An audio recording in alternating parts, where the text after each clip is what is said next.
ప్రముఖులు సెలబ్రిటీలో లక్షలు పోసి విదేశాలకు చెందిన అరుదైన జాతి సునకాలను పెంచుకుంటారన్న సంగతి తెలిసిందే. కర్ణాటకకు చెందిన ఓ జంతు ప్రేమికుడు కూడా ఓ అరుదైన జాతి కుక్కను కొన్నారు. మరి దాని ఖరీదెంతో తెలుసా? అక్షరాల 20 కోట్లు. ఆశ్చర్యపోయినా ఇది నిజం. కర్ణాటకకు చెందిన ఇండియన్ డాగ్ బ్రీడర్ అసోసియేషన్ అధ్యక్షుడు నటుడు సతీష్ ఇటీవలి కాకాసియన్ షెపర్డ్ జాతికి చెందిన సునకాన్ని 20 కోట్లకు కొనుగోలు చేశారు.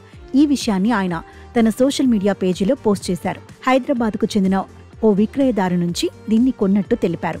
ఏడాదిన్నర వయసున్న ఆ సునకానికి కాడాబామ్ హైడర్ అనే పేరు కూడా పెట్టారు. ఈ జాతి సునకాలు ఎక్కువగా ఆర్మేనియా, సర్కాసియా, జార్జియా, రష్యాలోని కొన్ని ప్రాంతాల్లో కనిపిస్తుంటాయి. 10 నుంచి 12 ఏళ్లు జీవిస్తాయి.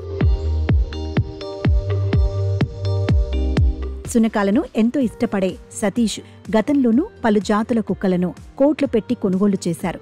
ఆయన దగ్గర ఇప్పటికే 10 కోట్ల టిబెటన్ మస్టిఫ్, 8 కోట్ల అలస్కన్ మాలామ్యూట్, కోటి విలువ గల కొరియన్ డోసా మస్టిఫ్ జాతి కుక్కలున్నాయి. ఇటీవలి కొన్న హైడర్ అప్పుడే సునకాల పోటీల్లో 32 మెడల్స్ సాధించిందట.